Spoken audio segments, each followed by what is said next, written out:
بسم اللہ الرحمن الرحیم۔ السلام علیکم ناظرین، حضرت لوط علیہ السلام ایک نبی کا نام ہے جو حضرت ابراہیم علیہ السلام کے بھتیجے تھے، جن کو اللہ تعالیٰ نے شہر سندوم کے لوگوں کی طرف ہدایت دے کر بھیجا تھا۔ سندوم کا مطلب ہے الٹ پلٹ ہو جانے والا شہر۔ حضرت لوط علیہ السلام کی قوم لوط کہلائی، جو کہ ایک نافرمان، بد فعل اور سرکش قوم تھی۔ جب حضرت لوط علیہ السلام اللہ تعالیٰ کی طرف سے اس قوم کی طرف بھیجے گئے تو انہوں نے دیکھا کہ یہ قوم پستی و ذلت میں اس قدر گھر چکی تھی جس کا اندازہ لگانا مشکل تھا۔ گزشتہ قوموں کے گناہوں سمیت یہ ایک ایسے گناہ میں مبتلا تھے جو پہلے کی کسی بدبخت قوم نے ابھی تک نہیں سوچا ہوگا۔ ان کے اس گناہ کا نام ان کی طرف منسوب کر کے اس عمل کا نام لواطت پڑ گیا، جس کو چھپانے کی بجائے وہ علل اعلان اس کو اپنانے میں فخر محسوس کرنے لگے تھے۔ اس کے ساتھ ساتھ یہ خلق خدا کو ستانے کے نت نئے طریقے تلاش کرتے رہتے تھے۔ اس قوم نے نہ صرف اپنے پیغمبر کو جھٹلایا بلکہ ایسے گناہ ایجاد کیے جو ان سے پہلے تاریخ میں موجود ہی نہیں تھے۔ اس قوم نے ہم جنس پرستی کو اپنا رکھا تھا اور اس غیر فطری عمل سے لذت کشید کرتے تھے۔ رفتہ رفتہ وہ اپنی اس برائی میں اس قدر مدہوش ہوتے گئے کہ بالآخر عذاب الہی نے انہیں جھنجھوڑ ڈالا۔ اردن میں ایک جگہ بحر میت یا بحر لوط کے نام سے موسوم ہے، جس کے بارے میں روایات میں آتا ہے کہ یہ پہلے زمین کا ایک خشک ٹکڑا تھا، لیکن جب قوم لوط پر پے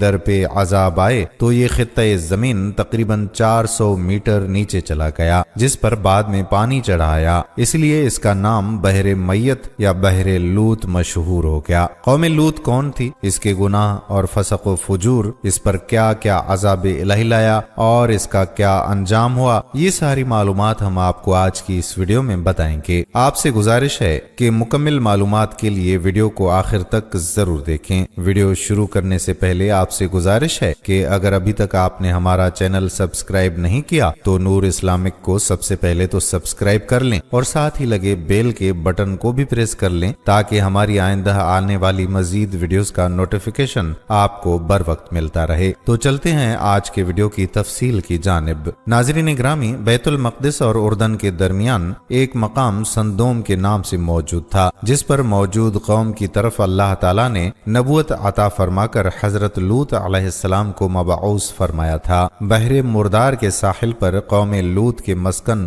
دو مقام سندوم اور عمورہ واقع تھے۔ یہ علاقہ 5 اچھے بڑے شہروں پر مشتمل تھا، جن کے نام سندوم، عمورہ، ادما، سبوبیم اور بالے یا سوغر تھے۔ ان کے مجموعہ کو قرآن کریم نے موتفقہ اور موتفقات کے الفاظ سے کئی جگہ بیان فرمایا ہے۔ سندوم ان شہروں کا دارالحکومت اور مرکز سمجھا جاتا تھا۔ ان آبادیوں کی ہلاکت کا زمانہ جدید تحقیق کے مطابق 2061 قبل مسیح ہے۔ یہ بھی کہا جاتا ہے کہ جب قریش مکہ شام کے سفر پر جاتے تھے تو اسی راستے سے گزرتے تھے۔ بیت المقدس اور نہر اردن کے درمیان آج بھی یہ قطع زمین بحر لوط یا بحر میت کے نام سے موسوم ہے۔ اس کی زمین سطح سمندر سے بہت زیادہ گہرائی میں ہے اور اس کے ایک خاص حصے پر ایک دریا کی صورت میں ایک عجیب قسم کا پانی موجود ہے، جس میں کوئی جاندار مچھلی، مینڈک وغیرہ زندہ نہیں رہ سکتا، اس لیے اس کو بحر میت بولتے ہیں۔ یہی مقام سندوم کا بتلایا جاتا ہے۔ امریکی ماہرین ارضیات و آثار قدیمہ نے 10 سال کی تحقیق اور جستجو کے بعد یہ دعویٰ کیا ہے کہ وہ اردن میں قوم لوط کے تباہ ہونے والے شہر کو دریافت کرنے میں کامیاب ہو گئے ہیں۔ قوم لوط کے تباہ شہر سندوم کے کھنڈرات تل الحمام کے مقام پر پائے گئے ہیں۔ امریکی تحقیقاتی مشن کے سربراہ پروفیسر اسٹیون کولن کا کہنا ہے کہ ان کی تحقیقات کا نتیجہ سامنے آیا تو وہ خود بھی حیران رہ گئے، کیونکہ سندوم شہر میں زندگی دفعتاً ختم ہو گئی تھی۔ محققین کا کہنا ہے کہ سندوم شہر 2 حصوں میں منقسم دکھائی دیتا ہے، ایک بالائی اور دوسرا زیریں حصہ ہے۔ شہر کے گرد مٹی کی اینٹوں کی 10 میٹر اونچی اور 5.2 میٹر چوڑی دیوار دیوار بھی دریافت ہوئی ہے، شہر کے دروازوں کی باقیات بھی ملی ہیں۔ ایسے لگتا ہے کہ جب یہ شہر تباہ ہوا تو اس وقت بھی لوگ روزمرہ کے معمولات میں مشغول تھے، مگر زندگی اچانک ہی ختم ہو گئی تھی۔ رہائش کے لیے بنائے گئے مکانات کے لیے مٹی کی اینٹیں استعمال کی گئی ہیں۔ بحر مردار یعنی ڈیڈ سی کے جنوب اور مشرق میں جو علاقہ آج انتہائی ویران اور سنسان حالت میں پڑا ہوا ہے، اس میں بکثرت پرانی بستیوں کے کھنڈروں کی موجودگی پتہ دیتی ہے کہ یہ بھی کسی زمانے میں نہایت آباد علاقہ رہا تھا۔ آج وہاں سینکڑوں برباد شدہ قریوں کے آثار ملتے ہیں، حالانکہ یہ علاقہ اب اتنا شاداب نہیں ہے کہ اتنی آبادی کا بوجھ سہار سکے۔ آثار قدیمہ کے ماہرین کا اندازہ ہے کہ اس علاقے کی آبادی و خوشحالی کا دور 1900 قبل مسیح سے لے کر 2400 قبل مسیح تک رہا ہے، اور حضرت ابراہیم علیہ السلام کے متعلق مورخین کا اندازہ ہے کہ وہ 2000 برس قبل مسیح کے لگ بھگ زمانے میں گزرے ہیں۔ اس لحاظ سے آثار کی شہادت اس بات کی تائید کرتی ہے کہ یہ علاقہ حضرت ابراہیم علیہ السلام اور ان کے بھتیجے حضرت لوط علیہ السلام کے عہد میں ہی برباد ہوا ہے۔ ناظرین، اس علاقے کا سب سے زیادہ آباد اور سرسبز و شاداب حصہ وہ تھا جسے بائبل میں سدیم کی وادی کہا گیا ہے، جس کے متعلق بائبل کا بیان ہے کہ وہ اس سے پیشتر خداوند نے سدوم اور عمورہ کو تباہ کیا۔ خداوند کے باغ یعنی عدن اور مصر کے مانند خوب سیراب تھی۔ بحوالہ پیدائش باب 13 آیت نمبر 10۔ ناظرین، موجودہ زمانے کے محققین کی عام رائے یہ بھی ہے کہ وہ وادی اب بحر مردار کے اندر غرق ہے، اور یہ رائے مختلف آثار کی شہادتوں سے قائم کی گئی ہے۔ قدیم زمانہ میں بحیرہ مردار جنوب کی طرف اتنا وسیع نہ تھا جتنا اب ہے۔ شرق اردن کے موجود شہر الکرک کے سامنے مغرب کی جانب اس بحیرے میں جو ایک چھوٹا سا جزیرہ نما الالسان پایا جاتا ہے، قدیم زمانے میں یہی پانی کی آخری سرحد تھی۔ اس کے نیچے کا حصہ جہاں اب پانی پھیل گیا ہے، پہلے ایک سرسبز وادی کی شکل میں آباد تھا، اور یہی وہ وادی سندیم تھی جس میں قوم لوط علیہ السلام کے بڑے بڑے شہر سندوم، عمورہ، ادما، زبوئیم اور زغر واقع تھے۔ 2000 برس قبل مسیح کے لگ بھگ زمانے میں ایک زبردست زلزلے کی وجہ سے یہ وادی پھٹ کر دب گئی اور بحیرہ مردار کا پانی اس کے اوپر چھا گیا۔ آج بھی یہ بحیرے کا سب سے زیادہ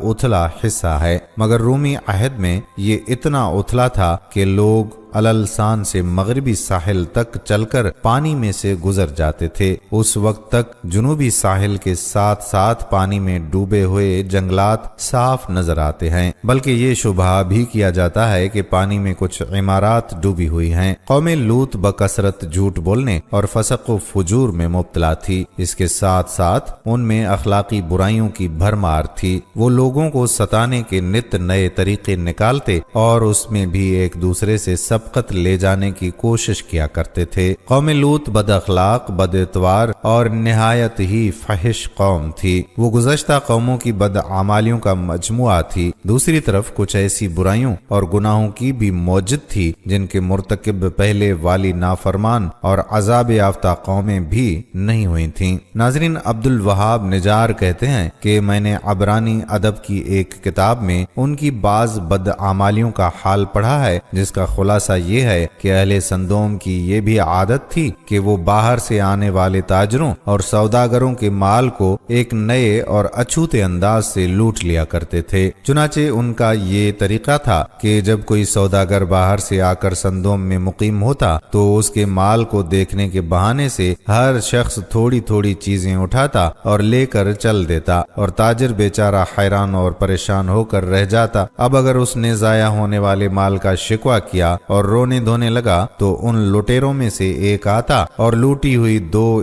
چیزیں دکھلا کر کہنے لگتا کہ بھائی، میں تو یہ لے گیا تھا اور تمہاری یہ چیز موجود ہے۔ وہ رنجیدہ آواز میں کہتا کہ میں اس کو لے کر کیا کروں گا؟ جہاں میرا سارا مال لٹ گیا وہاں یہ بھی صحیح، جا تو ہی اپنے پاس رکھ۔ جب یہ معاملہ ختم ہو جاتا تو اب دوسرا آتا اور وہ بھی اسی طرح کوئی معمولی سی چیز دکھا کر وہی کہتا جو پہلے نے کہا تھا، اور سوداگر رنج و غم اور غصے میں اس سے بھی پہلی بات لوٹا کر کہہ دیتا۔ اسی طرح سے سب اس کا مال ہضم کر جاتے اور سوداگر کو لوٹ کھسوٹ کر بھگا دیتے۔ ناظرین، یہ ایک دھوکے کی صورت ہے جو ہر حال میں منع ہے۔ دھوکہ بازوں کے بارے میں اللہ تعالیٰ قرآن پاک میں فرماتا ہے کہ فریب دینا چاہتے ہیں اللہ اور ایمان والوں کو، اور حقیقت میں فریب نہیں دیتے مگر اپنی جانوں کو، اور انہیں شعور نہیں۔ ناظرین، قوم لوط کا یہ عمل کسی کو ناحق ستانے والا تھا۔ وہ کسی کو خوشحال اور پھلتا پھولتا نہیں دیکھ سکتے تھے، اس لیے وہ اپنے سامنے آنے والے تاجر کو اتنا ستاتے اور مجبور کر دیتے کہ وہ اپنا منافع بھول کر نقصان پر روتا پیٹتا واپس چلا جاتا۔ مذہب تو ایک طرف، یہ طریقہ انسانی اور اخلاقی قوانین کے بھی منافی ہے کہ کسی شخص کو آزادانہ اس کی روزی روٹی نہ کمانے دی جائے اور سب طاقتور مل کر ایک کمزور یا بے بس انسان کو ایذا دینے میں لگ جائیں۔ قوم لوط کا کیا گیا یہ عمل اتنا معیوب اور برا ہے کہ اس کے بعد اللہ تعالیٰ نے مسلمانوں کو صاف صاف قرآن میں تنبیہ کر کے فرما دیا، اور جو ایمان والے مردوں اور عورتوں کو بے کیے ستاتے ہیں انہوں نے بہتان اور کھلا گناہ اپنے سر لے لیا۔ دوستو، گو کہ اس وقت تک قرآن پاک نازل نہیں ہوا تھا، لیکن قرآن کے فطری قانون وہی ہیں، یعنی اللہ تعالیٰ نے صاف صاف لوگوں پر بہتان لگانے اور انہیں ستانے سے منع فرما دیا، لیکن قوم لوط یہ شیطانی کارستانی بڑے فخر اور ڈھٹائی سے انجام دیتی تھی اور اس پر بالکل نہیں پچھتاتی تھی۔ سارا دن وہ لوگ اسی قسم کی شیطانی کاروائیوں میں مصروف رہتے، نہ عبادت کرتے نہ ہی انہیں خوف خدا آتا، بلکہ اس کے برعکس ان کے دماغ ایسی ہی عجیب و غریب چالیں سوچتے رہتے جس سے دنیا میں فساد اور برائی پھیلنے کا امکان موجود رہتا۔ اسی عبرانی کتاب میں ایک اور عجیب قصہ بھی نقل کیا گیا ہے کہ حضرت ابراہیم اور سارہ علیہ السلام نے ایک مرتبہ حضرت لوط علیہ السلام کی عافیت اور خیریت معلوم کرنے کے لیے اپنے خانہ زاد الیعزر دمشقی کو سندوم بھیجا۔ جب وہ بستی کے قریب پہنچا تو اجنبی سمجھ کر ایک سندومی نے اس کے سر پر پتھر کھینچ مارا۔ الیعزر کے سر سے خون جاری ہو گیا۔ تب آگے بڑھ کر سندومی کہنے لگا کہ میرے پتھر کی وجہ سے یہ تیرا سر سرخ ہوا ہے، لہٰذا مجھے اس کا معاوضہ ادا کر، اور اس مطالبے کے لیے کھینچتا ہوا سندوم کی عدالت میں لے گیا۔ حاکم سندوم نے مدعی کا بیان سن کر کہا کہ بے شک الیعزر کو سندومی کے پتھر مارنے کی اجرت دینی چاہیے۔ الیعزر یہ سن کر غصے میں آ گیا اور ایک پتھر اٹھا کر حاکم کے سر پر دے مارا اور کہنے لگا کہ میرے پتھر مارنے کی جو اجرت ہے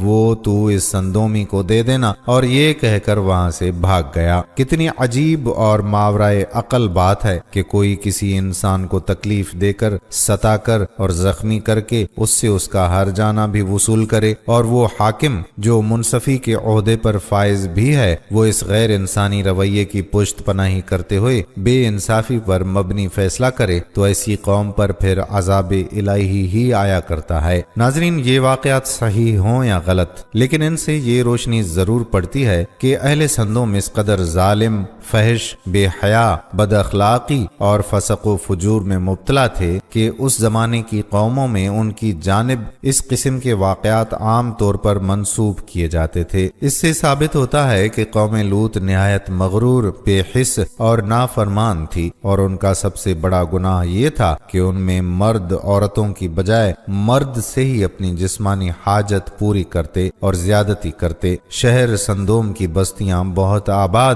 اور نہایت ہی سرسبز و شاداب تھیں، اور وہاں طرح طرح کے اناج اور قسم قسم کے پھل اور میوے بکثرت پیدا ہوتے تھے۔ شہر کی خوشحالی کی وجہ سے اکثر آس پاس سے لوگ مہمان بن کر ان آبادیوں میں آیا کرتے تھے، اور شہر کے لوگوں کو ان مہمانوں کی مہمان نوازی کا بار اٹھانا پڑتا تھا۔ اس لیے اس شہر کے لوگ مہمانوں کی آمد سے بہت ہی کبیدہ خاطر اور تنگ ہو چکے تھے، مگر مہمانوں کو روکنے اور بھگانے کی کوئی صورت نظر نہیں آ رہی تھی۔ اس ماحول میں ابلیس لعین ایک بوڑھے کی صورت میں نمودار ہوا اور ان لوگوں سے کہنے لگا کہ اگر تم لوگ مہمانوں کی آمد سے نجات چاہتے ہو تو اس کی یہ تدبیر ہے کہ جب بھی کوئی مہمان مہمان تمہاری بستی میں آئے تو تم لوگ زبردستی اس کے ساتھ بدفعلی کرو۔ چنانچہ سب سے پہلے ابلیس خود ایک خوبصورت لڑکے کی شکل میں مہمان بن کر اس بستی میں داخل ہوا اور ان لوگوں سے خود بدفعلی کرائی۔ اس طرح یہ فعل بد ان لوگوں نے شیطان سے سیکھا۔ پھر رفتہ رفتہ اس برے کام کے یہ لوگ اس قدر عادی بن گئے کہ عورتوں کو چھوڑ کر مردوں سے اپنی شہوت پوری کرنے لگے اور زیادتی کرنے لگے۔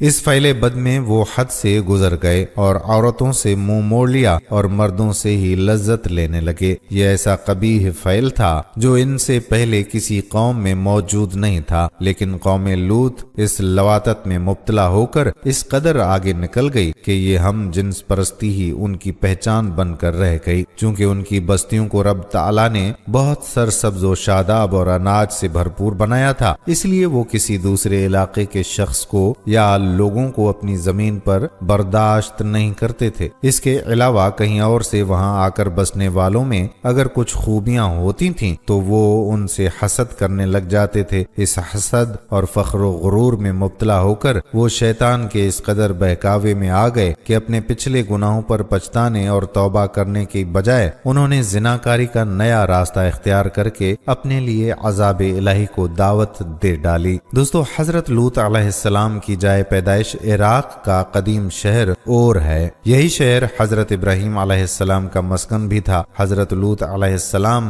حضرت ابراہیم علیہ السلام کے بھتیجے تھے۔ حضرت ابراہیم علیہ السلام نے حضرت لوط علیہ السلام کو بیٹا بنا کر پالا پوسا تھا۔ حضرت لوط علیہ السلام مصر میں نبوت سے سرفراز ہوئے۔ ان کا رنگ سنہرا اور قد درمیانہ تھا، آنکھیں سیاہ اور بڑی تھیں، پیشہ زراعت اور کاشتکاری تھا۔ حضرت لوط علیہ السلام کے بہت سے معجزات ہیں۔ آپ جس وقت بارش کے لیے دعا کرتے تھے تو آسمان بادلوں سے بھر جاتا تھا اور خوب بارش ہوتی تھی۔ آپ جس پتھر پر سر رکھ کر سوتے تھے اس پتھر پر آپ کے سر مبارک کا نشان بن جاتا تھا۔ حضرت ابراہیم علیہ السلام پر سب سے پہلے ایمان لانے والوں میں حضرت سارہ علیہ السلام اور حضرت لوط علیہ السلام ہیں، اس لیے وہ اور حضرت سارہ علیہ السلام ملت ابراہیمی کے پہلے مسلم اور السابقون اولون میں داخل ہیں۔ ارشاد ربانی ہوا، پس ایمان لایا لوط ابراہیم کے دین پر اور کہا میں ہجرت کرنے والا ہوں اپنے رب کی جانب۔ یہ اور حضرت ابراہیم علیہ السلام کی بیوی حضرت ابراہیم علیہ السلام کی ہجرتوں میں ہمیشہ ساتھ ساتھ رہے ہیں، اور جب حضرت ابراہیم علیہ السلام مصر میں تھے تو اس وقت بھی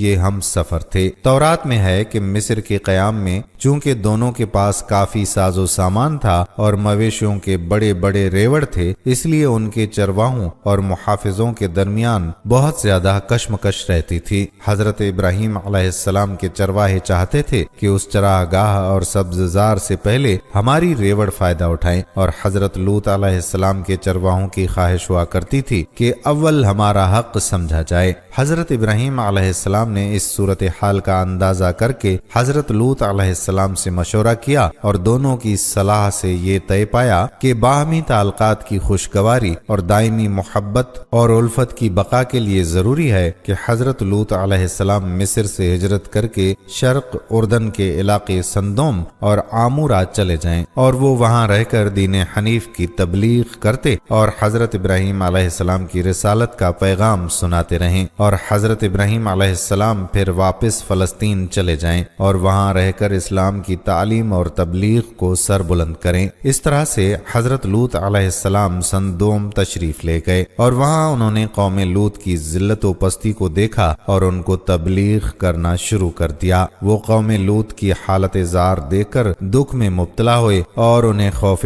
خدا دلانا شروع کیا۔ قرآن مجید میں ارشاد باری تعالیٰ ہوا، اور یاد کرو لوط علیہ السلام کا واقعہ جب اس نے اپنی قوم سے کہا کہ کیا تم ایسے فحش کام میں مشغول ہو جس کو دنیا میں تم سے پہلے کسی نے نہیں کیا، یہ کہ بلا شبہ تم عورتوں کے بجائے اپنی شہوت کو مردوں سے پوری کرتے ہو، یقیناً تم حد سے گزرنے والے ہو۔ ناظرین، قوم لوط واقعی حد سے گزر چکی تھی، کیونکہ وہ ان برائیوں کو اعلانیہ اپنائے ہوئے تھے اور گناہوں گندگی کا یہ کام سر عام محفلوں میں کرتے اور لطف لیتے اور اس پر فخر کرتے تھے۔ لواطت کا عمل عقلی اور طبی دونوں اعتبار سے انتہائی خبیث ہے، عقلی اعتبار سے اس طرح کہ یہ عمل فطرت کے خلاف ہے۔ لواطت کرنے والا اپنی فطرت کے خلاف چل رہا ہے، اور فطرت کے خلاف چلنا عقلی اعتبار سے انتہائی قبیح ہے۔ دوسری خباثت یہ ہے کہ اس کی وجہ سے نسل انسانی میں اضافہ رک جاتا ہے۔ تیسری خباثت یہ ہے کہ اس عمل کی وجہ سے انسانیت ختم ہو جاتی ہے۔ چوتھی خباثت یہ ہے کہ لواطت کا عمل ذلت اور رسوائی اور آپس میں عداوت و نفرت پیدا ہونے کا ایک سبب ہے۔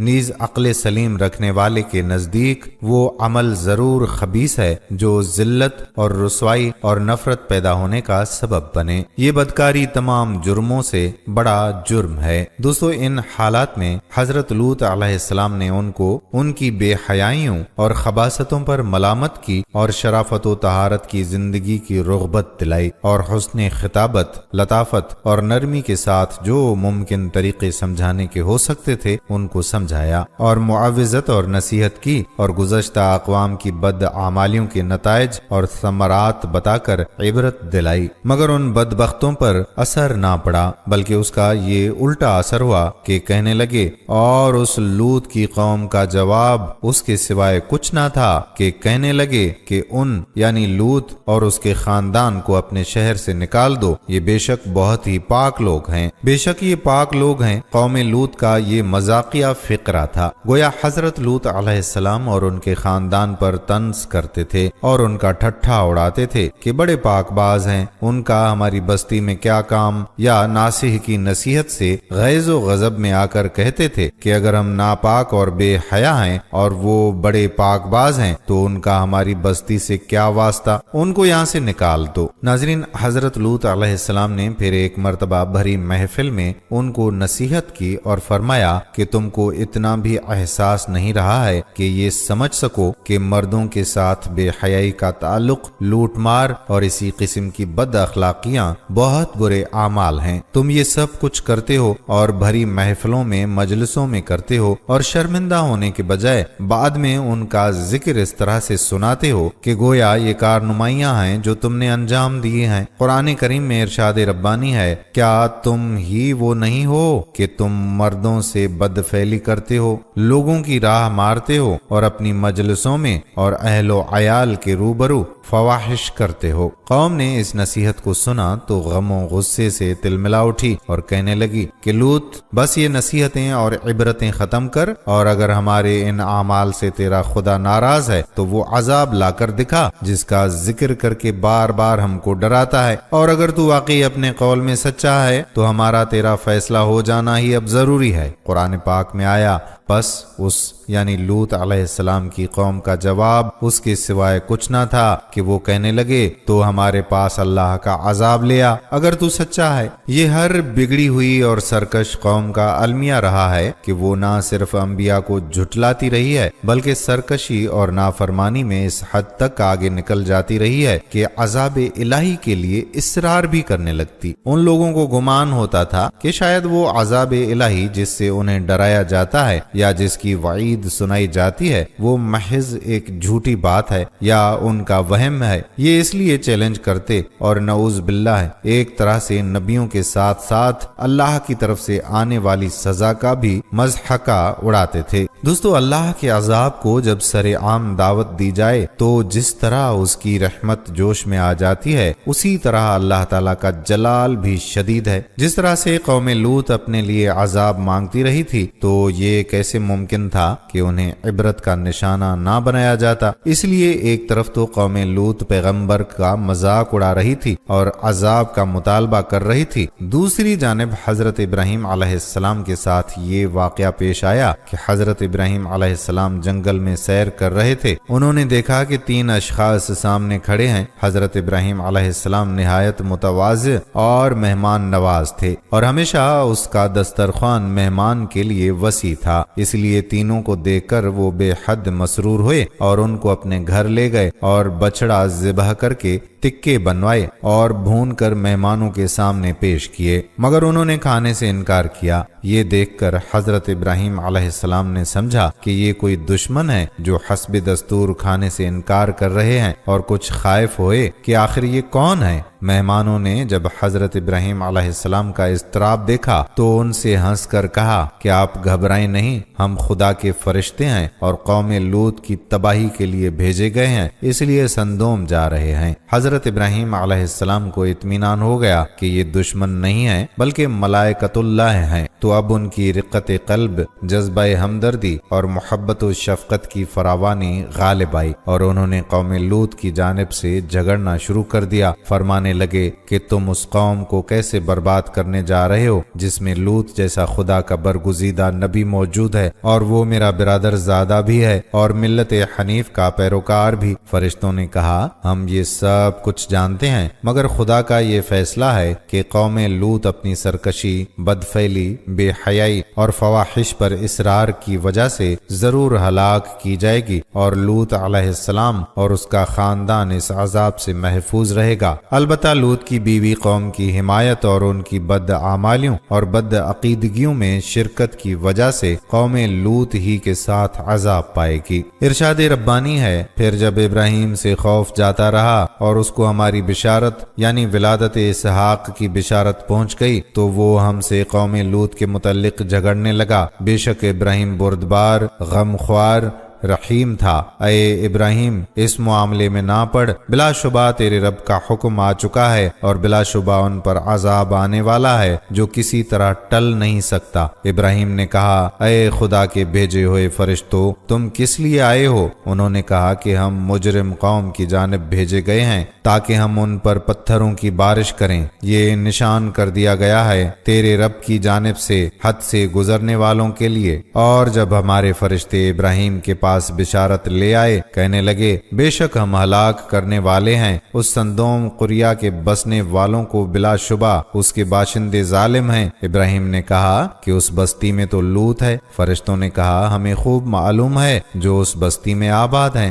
ہم البتہ لوط کو اور اس کے خاندان کو نجات دیں گے مگر اس کی بیوی کو نہیں کہ وہ بھی بستی میں رہ جانے والوں کے ساتھ ہے۔ ناظرین، حضرت لوط علیہ السلام کی بیوی کا نام تفسیر قرآن میں وائلہ یا والعہ تھا۔ اس کا ذکر قرآن پاک میں کچھ یوں آیا ہے، اللہ نے ان لوگوں کے لیے جنہوں نے کفر کیا ہے نوح علیہ السلام کی عورت اور لوط علیہ السلام کی عورت واہلہ اور وائلہ کی مثال بیان فرمائی ہے۔ وہ دونوں ہمارے بندوں میں سے دو صالح بندوں کے نکاح میں تھیں، سو دونوں نے ان سے خیانت کی، پس وہ اللہ کے عذاب کے سامنے ان کے کچھ کام نہ آئے اور ان سے کہہ دیا گیا کہ تم دونوں عورتیں داخل ہونے والوں کے ساتھ دوزخ میں داخل ہو جاؤ۔ ناظرین، عبداللہ ابن عباس فرماتے ہیں کہ کسی نبی کی بیوی کبھی بدکار نہیں رہی۔ حضرت نوح علیہ السلام کی بیوی کے بارے میں کہا جاتا ہے کہ وہ اپنی قوم کے جباروں کو ایمان لانے والوں کی خبریں پہنچایا کرتی تھی، اور حضرت لوط علیہ السلام کی بیوی اپنے گھر میں آنے والے مہمانوں کی اطلاع اپنی قوم کے بد اعمال لوگوں کو دیا کرتی تھی۔ عبد الرزاق و الفریابی و سعید بن منصور و عبد بن حمید و ابن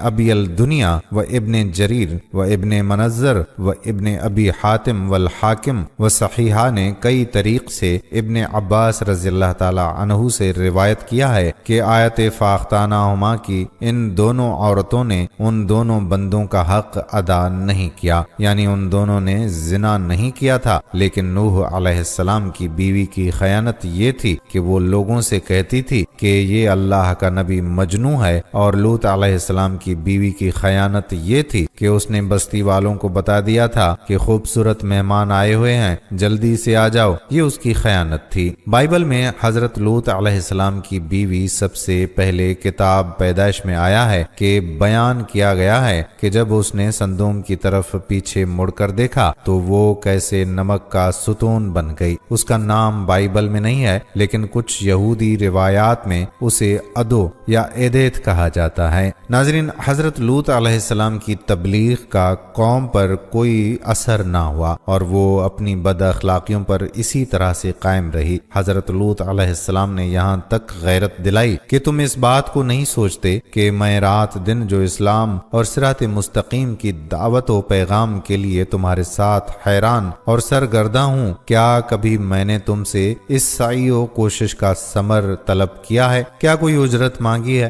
کسی نظر اور نیاز کا طالب ہوا ہوں؟ میرے پیش نظر تو تمہاری دینی اور دنوی سعادت اور فلاح کے سوا اور کچھ بھی نہیں ہے، مگر تم ہو کہ مطلق توجہ نہیں کرتے۔ ارشاد ربانی آیا ہے، جھٹلایا قوم لوط نے پیغمبروں کو، جبکہ کہا ان کے بھائی لوط علیہ السلام نے، کیا تم نہیں ڈرتے؟ بے شک میں تمہارے لیے پیغامبر ہوں، امانت والا، پس اللہ سے ڈرو اور میری پیروی کرو، اور میں تم سے اس نصیحت پر اجرت نہیں مانگتا، میرا اجر اللہ رب العالمین کے سوا کسی کے پاس نہیں۔ مگر ان کے تاریک دلوں پر اس وعظ و نصیحت کا کبھی اثر نہ ہوا، اور وہ حضرت لوط علیہ السلام کو اخراج اور سنگساری کی دھمکیاں دیتے رہتے تھے۔ جب نوبت یہاں تک پہنچی اور ان کی سیاہ بختی نے کسی طرح اخلاقی زندگی پر آمادہ نہ ہونے دیا، تب ان کو بھی وہی پیش آیا جو خدا کے بنائے ہوئے قانون جزا کا یقینی اور حتمی فیصلہ ہے، یعنی بد کرداریوں پر اصرار کی سزا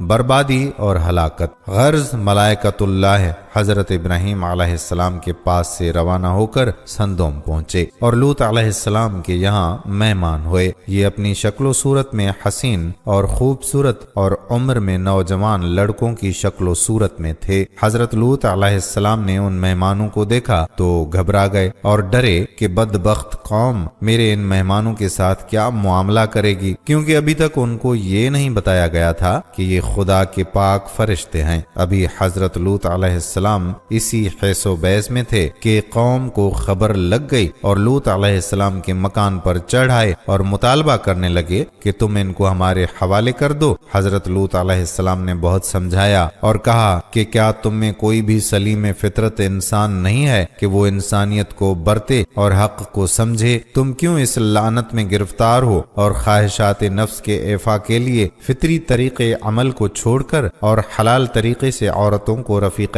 حیات بنانے کی جگہ اس ملعون بے حیائی کے در پہ ہو؟ اے کاش کہ میں رکن شدید کی زبردست حمایت حاصل کر سکتا۔ حضرت لوط علیہ السلام کی اس پریشانی کو دیکھ کر فرشتوں نے کہا کہ آپ ہماری ظاہری صورتوں کو دیکھ کر گھبرائیے نہیں، ہم ملائکہ عذاب ہیں اور خدا کے قانون جزائے اعمال کا فیصلہ ان کے حق میں اٹل ہے، وہ اب ان کے سر سے ٹلنے والا نہیں۔ آپ اور آپ کا خاندان عذاب سے محفوظ رہیں گے، مگر آپ کی بیوی انہی بے حیاؤں کی رفاقت میں رہے گی اور آپ کا ساتھ نہ دے گی۔ آخر عذاب الہی کا وقت آن پہنچا۔ ابتدائے شب ہوئی تو ملائکہ کے اشارے پر حضرت لوط علیہ السلام اپنے خاندان سمیت دوسری جانب سے نکل کر سندوم سے رخصت ہو گئے، اور ان کی بیوی نے ان کی رفاقت سے انکار کر دیا اور راستے ہی سے لوٹ کر سندوم واپس آ گئی۔ آخر شب ہوئی تو اول ایک ہیبت ناک چیخ نے اہل سندوم کو تہہ بالا کر دیا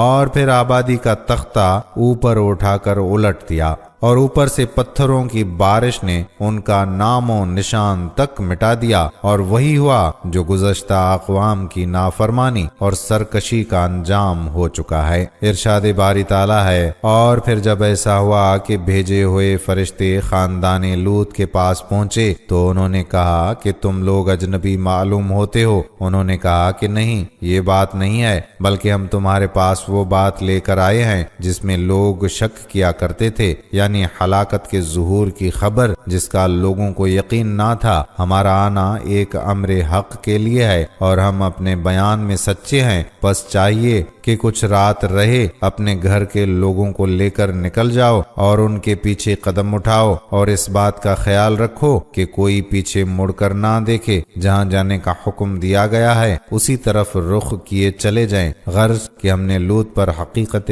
حال واضح کر دی کہ ہلاکت کا ظہور ہونے والا ہے، اور باشندگان شہر کی بیخ و بنیاد صبح ہوتے ہوتے اکھڑ جانے والی ہے۔ اور اسی اثنا میں ایسا ہوا کہ شہر کے لوگ خوشیاں مناتے ہوئے آن پہنچے۔ لوط نے کہا کہ دیکھو، یہ نئے آدمی میرے مہمان ہیں، تم میری فضیحت نہ کرو، اللہ سے ڈرو، تم میری رسوائی کے کیوں در پہ ہو گئے ہو؟ انہوں نے کہا کیا ہم نے تجھے اس بات سے روک نہیں دیا تھا کہ کسی قوم کا آدمی ہو لیکن اپنے یہاں نہ ٹھہراؤ؟ لوط نے کہا کہ اگر ایسا ہی ہے تو دیکھو، یہ میری بیٹیاں کھڑی ہیں، یعنی باشندگان شہر کی بیویاں جن کی طرف وہ ملتفت نہیں ہوتے تھے، ان کی طرف ملتفت ہو، تب فرشتوں نے لوط سے کہا تمہاری زندگی کی قسم، یہ لوگ تو اپنی بدمستیوں میں کھو گئے ہیں، تمہاری باتیں ماننے والے نہیں۔ غرض یہ کہ سورج نکلتے نکلتے ایک ہولناک آواز نے انہیں آ لیا، پس ہم نے وہ بستی زیر و زبر کر ڈالی اور پکی ہوئی مٹی کے پتھروں کی ان پر بارش کی۔ بلا شبہ اس واقعے میں ان لوگوں کے لیے بڑی ہی نشانیاں ہیں جو پہچان رکھنے والے ہیں۔ اور پھر جب ایسا ہوا کہ ہمارے فرستادے لوط کے پاس پہنچے تو وہ ان کے آنے سے خوش نہ ہوا اور ان کی موجودگی نے اسے پریشان کر دیا۔ وہ بولا آج کا دن تو بڑی مصیبت کا دن ہے، اور اس کی قوم کے لوگ اجنبیوں کے آنے کی خبر سن کر دوڑتے ہوئے آئے۔ وہ پہلے سے برے کاموں کے عادی ہو رہے تھے۔ لوط نے ان سے کہا کہ لوگو، یہ میری بیٹیاں ہیں، یعنی بستی کی عورتیں جنہیں وہ اپنی بیٹیوں کی جگہ سمجھتا تھا اور جنہیں لوگوں نے چھوڑ رکھا تھا، یہ تمہارے لیے جائز اور پاک ہیں، پس اللہ سے ڈرو، میرے مہمانوں کے معاملے میں مجھے رسوا نہ کرو۔ کیا تم میں کوئی بھی بھلا آدمی نہیں؟ ان لوگوں نے کہا تجھے معلوم ہو چکا ہے کہ تیری ان بیٹیوں سے ہمیں کوئی سروکار نہیں، اور تو اچھی طرح جانتا ہے کہ ہم کیا کرنا چاہتے ہیں۔ لوط نے کہا کاش تمہارے مقابلے میں مجھے طاقت ہوتی یا کوئی اور سہارا ہوتا جس کا آسرا پکڑ سکتا۔ تب مہمانوں نے کہا اے لوط، ہم تیرے پروردگار کے بھیجے ہوئے آئے ہیں، گھبرانے کی کوئی بات نہیں،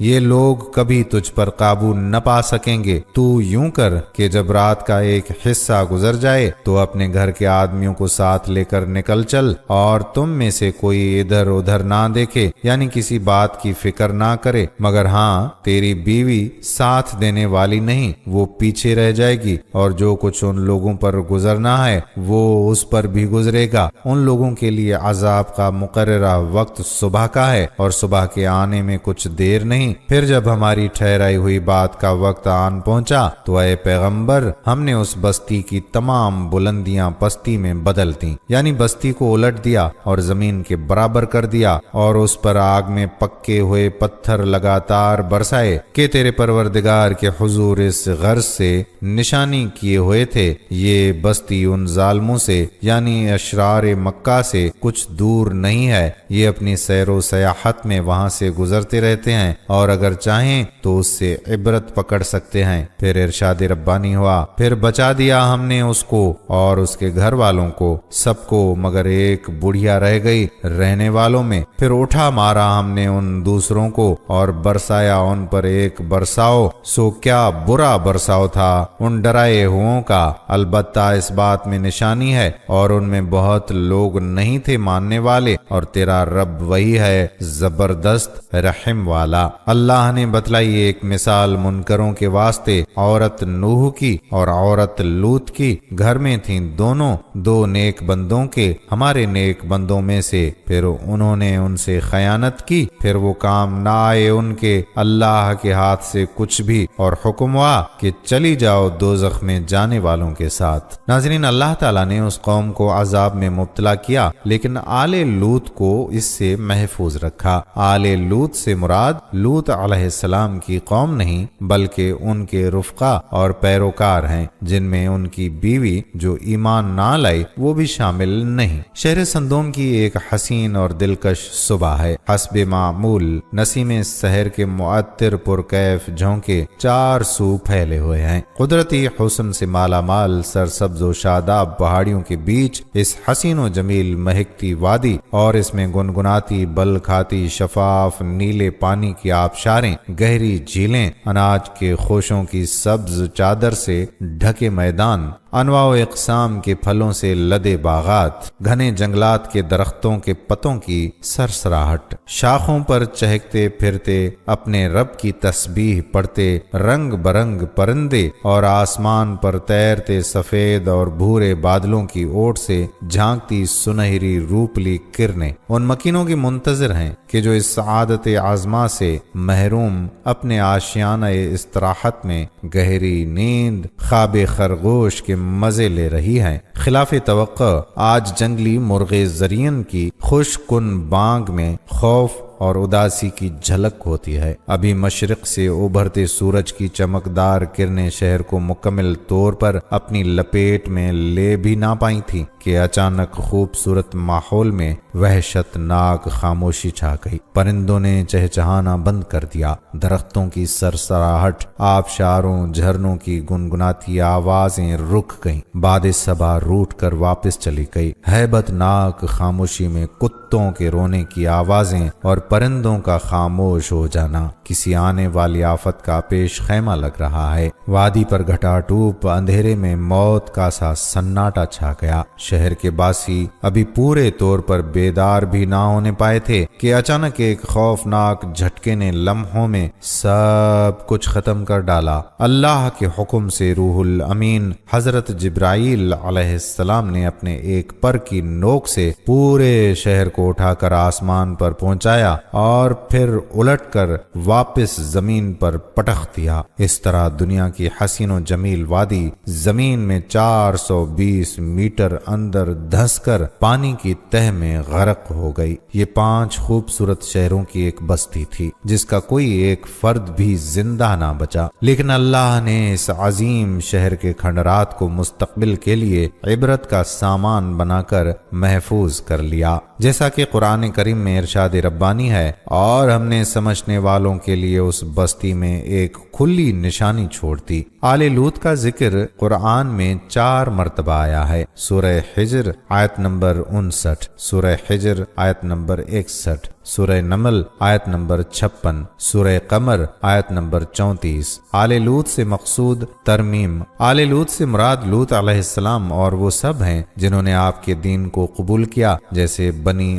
آدم سے مراد آدم علیہ السلام اور ان کی نسل تمام ہے۔ آل بیوی بچوں سب کو کہا جاتا ہے، متبعین بھی آل میں داخل ہیں، کیونکہ لوط علیہ السلام کی مومن اولاد اور سب متبعین کو نجات ملی، لیکن آل لوط سے مراد حضرت لوط علیہ السلام کے اہل میں سے جو مومن تھے، جس میں خود حضرت لوط علیہ السلام اور ان پر ایمان لانے والے لوگ ہیں، جن میں حضرت لوط علیہ السلام کی بیوی شامل نہیں ہے کیونکہ وہ مومنہ نہیں تھی۔ البتہ لوط علیہ السلام کی 2 بیٹیاں ان کے ساتھ جن کو نجات دی گئی تھی۔ آل لوط سے یہاں پر مراد حضرت لوط علیہ السلام کی طرف سلبی اولاد نہیں بلکہ آپ کی معنوی اولاد بھی اس میں داخل ہے، یعنی آپ کے اتباع اور پیروکار کے ان سب ہی کو اس نجات سے سرفراز فرمایا گیا۔ ان کے تابعداری اور ان کے دین کے پیروکار ہی صرف آل لوط میں شمار ہوتے ہیں۔ آل لوط سے مراد ان پر ایمان لانے والے تھے، اس لیے لوط علیہ السلام کی بیوی کے بارے میں فوراً ہی کہا گیا کہ وہ کافروں کے ساتھ رہ جائے گی اور ضرور ہلاک کی جائے گی، اس لیے کہ وہ ایمان نہیں لائی تھی۔ ناظرین، اس قوم کے جسم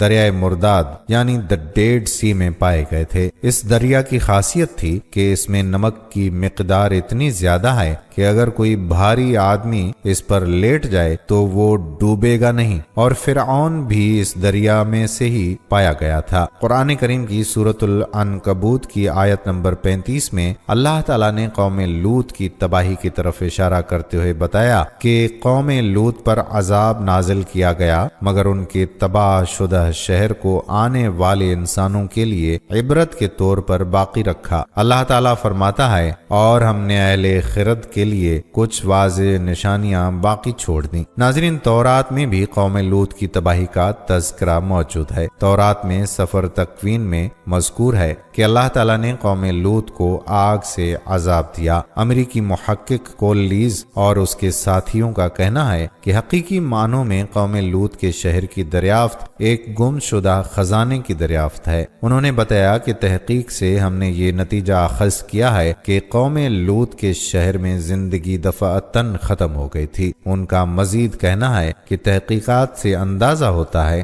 کہ یہ شہر 3500 سال قبل برونزی دور میں تباہ ہوا، تاہم برونزی سلطنت کے علاقوں کے موجودہ نقشوں میں اس شہر کا کوئی وجود نہیں ہے۔ تورات کی روایات کے مطابق قوم لوط پر آسمان سے آگ برسائی گئی، مگر قرآن کریم کی بیان کردہ روایات حالیہ تحقیق کے مطابق ہیں، کیونکہ اگر آگ کا عذاب نازل کیا گیا ہوتا تو اس شہر پر آج آگ کے آثار پائے جاتے۔ سورہ عنکبوت میں ہے کہ ایک پتھر قوم لوط پر گرا، اس کے علاوہ بارش کے قطروں کی طرح اس پر پتھر برسائے گئے جنہوں نے بستی کے اوپر کو نیچے کر دیا۔ پھر اس کے 35 صدیوں تک مٹی کی دبیز تہ بچھاتی گئی۔ قوم لوط کے واقعے سے کچھ سوالات جنم لیتے ہیں، جیسا کہ آیات میں حضرت لوط علیہ السلام کے یہ مقولے مذکور ہیں کہ حضرت لوط علیہ السلام نے قوم کی مزاحمت اور مہمانوں سے متعلق مطالبے سے تنگ آ کر یہ فرمایا کہ تم ان مہمانوں سے تعرض نہ کرو، اگر نفس کی فطری خواہش پوری کرنا چاہتے ہو تو یہ میری بیٹیاں موجود ہیں، یہ تمہارے لیے پاک ہیں۔ اس کا کیا مطلب ہے؟ ایک باعصمت اور باعزت انسان اور پھر وہ بھی نبی معصوم کس طرح یہ گوارا کر سکتا ہے کہ وہ اپنی باعصمت لڑکیوں کو ایسے بے حیا اور خبیث انسانوں کے سامنے پیش کرے؟ اس سوال کے حل میں علماء محققین نے مختلف جوابات دیے ہیں۔ نمبر 1، حضرت لوط علیہ السلام نبی ہیں اور ہر ایک نبی اپنی قوم کا روحانی باپ ہوتا ہے۔ قوم مسلمان ہو کر اس کی اطاعت گزار ثابت ہو یا انکار کر کے متمرد منحرف،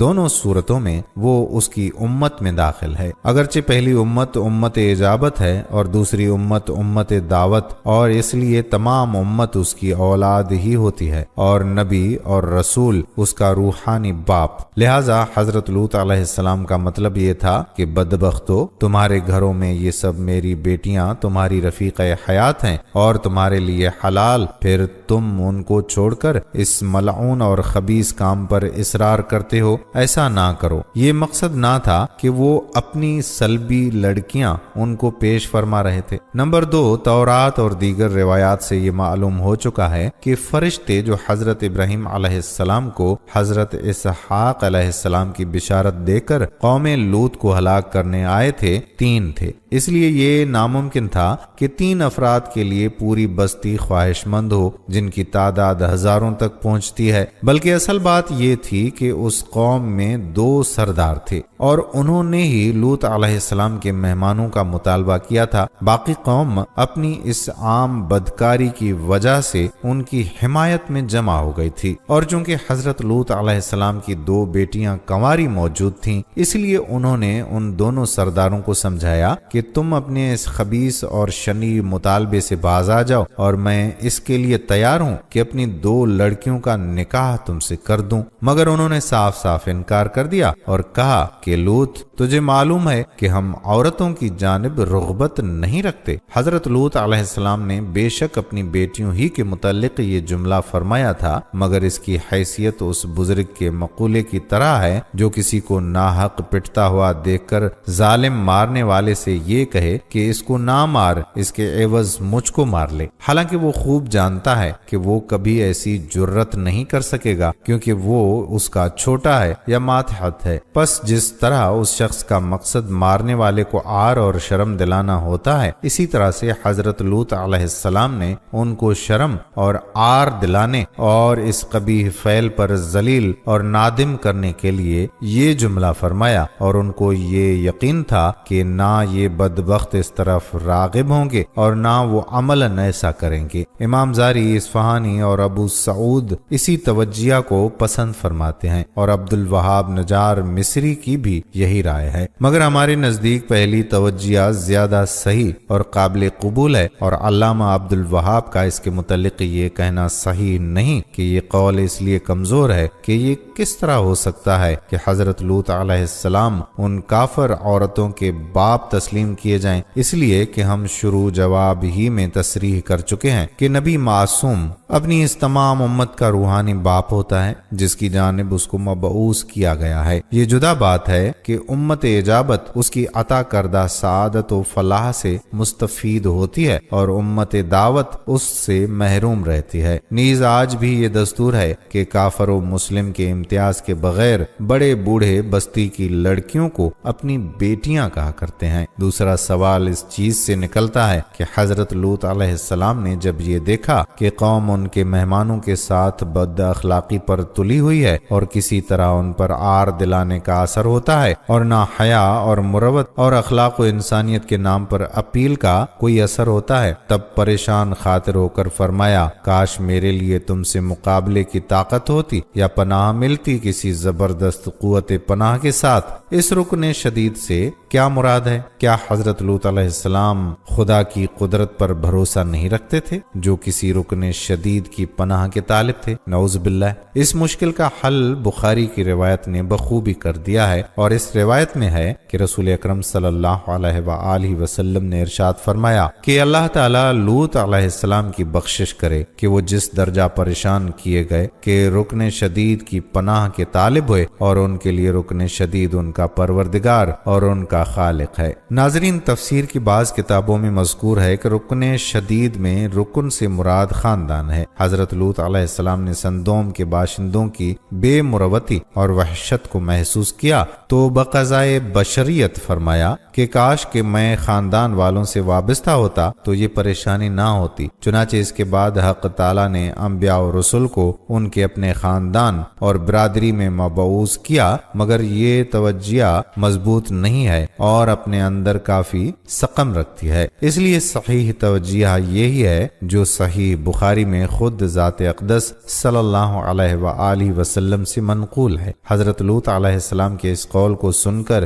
فرشتوں نے کہا، اے لوط، ہم تیرے پروردگار کے بھیجے ہوئے ہیں، مجبور انسان نہیں ہیں، یہ تجھ کو ہرگز گزند نہیں پہنچا سکتے۔ مطلب یہ ہے کہ حضرت لوط علیہ السلام خدا کو بھول کر کسی اور قوت کی پناہ کے طالب نہ تھے، مگر وہ اس درجہ قابل رحم حالت میں تھے کہ اس وقت ان کی یہ تمنا ہوئی کہ کاش کہ اللہ تعالیٰ مجھے ایسی قوت عطا کرتا کہ میں اسی وقت ان سب بدبختوں کو ان کی خباثت کا مزہ چکھا سکتا، اور رکن شدید یعنی ان کے پروردگار نے آخر ان کی مدد کی اور ان فرشتوں نے اپنا راز ظاہر کر دیا اور ان کو تسلی اور اطمینان بخشا کہ آپ پریشان نہ ہوں، تھوڑا ہی وقت گزرتا ہے کہ یہ اپنی بد کرداری کے عبرت ناک انجام کو پہنچ جائیں گے۔ ناظرین، اللہ تعالیٰ نے انسان کو اس کائنات میں ایک اعلیٰ و رافع مقام بخشا ہے۔ اگر انسان اپنی اس حیثیت اور اپنے مقام و مرتبے کو بھلا کر ذلت و پستی کی گہرائیوں میں گرنا پسند کرے تو سمجھ لیجئے کہ اس نے اپنے لیے ایک ایسی راہ کا انتخاب کیا ہے جو اسے انتہائی اندھیروں میں لے ڈوبے گی۔ ہم جنس پرستی زنا سے زیادہ بدتر جرم ہے اور یہ فطر سلیم کے بھی خلاف ہے۔ سابقہ امتوں میں سے ایک امت قوم لوط پر اسی قبیح عمل کو اختیار کرنے کی وجہ سے عذاب ملا۔ ان کی بستی کو اوپر اٹھا کر زمین پر الٹ دیا گیا اور پھر پتھروں کی بارش برسائی گئی جس سے پوری قوم ہلاک ہو گئی۔ اللہ رب العالمین کے اس شدید عذاب سے بعد والی قوموں کے لیے ایک عبرت کا سبق ملتا ہے، جس سے پتہ چلتا ہے کہ اس جرم کی شدت زنا سے بھی زیادہ ہے۔ اللہ تعالیٰ نے نسل انسانی کی بقا کے لیے جہاں دیگر انواع و اقسام کی غذائیں اور چیزیں فراہم کی ہیں، وہیں اس کی جنسی تسکین کے لیے بھی ایک جائز اور فطری راہ کا انتخاب کیا ہے۔ یوں انسان کی نسل بھی آگے بڑھے گی۔ اگر یہ انتظام نہ ہو تو ہر طرف انارکی، بے راہ روی اور معاشرے کا پورا نظام تباہ ہو کر رہ جائے، کیونکہ جو راستہ اللہ رب العزت نے مرد اور عورت کے لیے فطرت میں رکھا ہے، صرف وہی راستہ انسان کی سعادت اور بقائے نسل کا